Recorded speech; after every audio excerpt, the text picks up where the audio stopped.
ప్రియులరా, బాగున్నారా?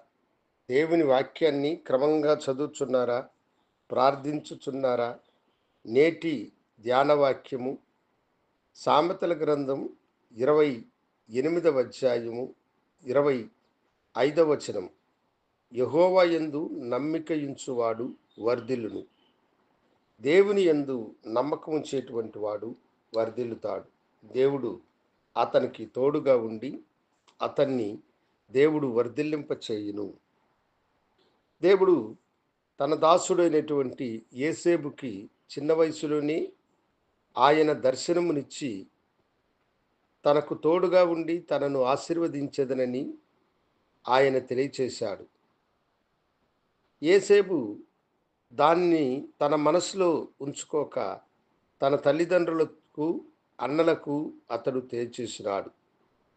ఆ మాటలను బట్టి అన్నదమ్ములు అతని మీద పగబట్టిన వారై అతన్ని హింసించి చంపడానికి ప్రయత్నించినారు. అతన్ని బానిసగా ఐగుప్తు దేశమునకు వారు విక్రయించినారు.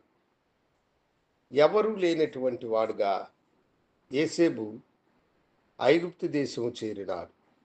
అయితే దేవుని యందలి నమ్మకము, విశ్వాసము అతనిలో స్థిరముగా ఉన్నది కనుక దేవుడు అతనికి తోడుగా ఉండి అతడు చేసే పని అంతటిని ఆయన వర్ధిల్ల చేసినాడని వాక్యములో మనము చూస్తూ ఉన్నాం.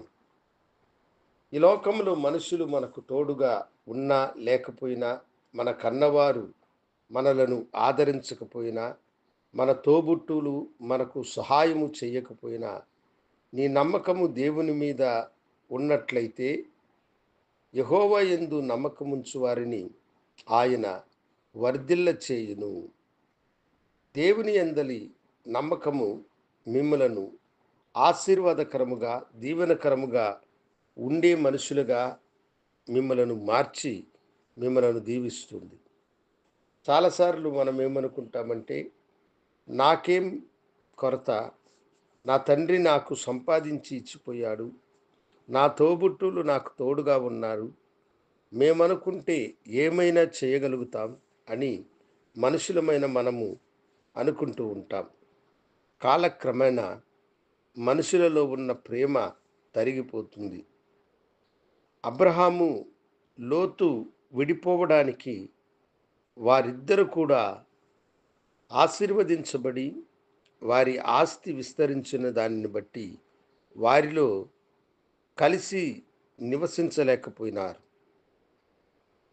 కనుక దేవుని బిడలారా, మనము దేనినైతే నమ్ముకుంటామో అది మనకు సహాయముగా ఉండదు. మనము ఎవరినైతే నమ్ముకుంటామో వారు మనతోనే ఉండరు. అయితే గొప్ప దేవుడు మనకు తోడుగా ఉన్నప్పుడు ఆయన యందు మనము నమ్మకం ఉంచితే ఆయన మనలను వర్ధిల్ల చేయును. ఆయన మనలను ఆశీర్వదించి దీవించగలిగిన గొప్ప దేవుడు. నీ నమ్మకము ఎవరి మీద? నీవు సంపాదించిన ధనము మీదనా? నీకున్నటువంటి బలము మీదనా? నీతో ఉన్న బలగస్తుల మీదనా? ఎవరి మీద నీ నమ్మకం ఉన్నది? అలాంటి నమ్మకము ఉంటే ఈ దినము ఆ నమ్మకాన్ని విడిచిపెట్టు. నిన్ను ఆశీర్వదించే దేవుని యందు నీవు నమ్మకమునుంచు. ఆయన నీకు తోడుగా ఉండి నిన్ను వర్ధిల్ల చేసి నిన్ను ఆశీర్వదించి పరదేశములోనున్నను, శత్రువుల మధ్యనున్నను, నీవు ఎరగని వారి మధ్య ఉన్నను, ఆయన నిన్ను వర్ధిల్లింపచేసి నిన్ను ఆశీర్వదించును. అందుకొరకే ఆయన ఈ లోకానికి మానవునిగా వచ్చి నిన్ను ఆశీర్వదించుటకు కల్వరి శిలువలో మరణించినాడన్న సత్యమును నువ్వు ఎరుగుదువా? ప్రభుకి నిన్ను సమర్పించుకో. ఆయన యందు నమ్మకం నుంచు. ఆయన నిన్ను వర్ధిల్ల చేయును. ప్రార్థించుకుందాం. కనుడా, నీకు వందనాలు. నీ బిడ్డలు నీ మీద నమ్మకం, విశ్వాసము కలిగి ఉన్నప్పుడు వారిని వర్ధిల్ల చేయమని యేసు నామమున అడిగి వేడుకొంచున్నాము తండ్రి. ఆమెన్. శుభోదయం. ప్రభు మిమ్మలను దీవించునుగాక. ఆమెన్.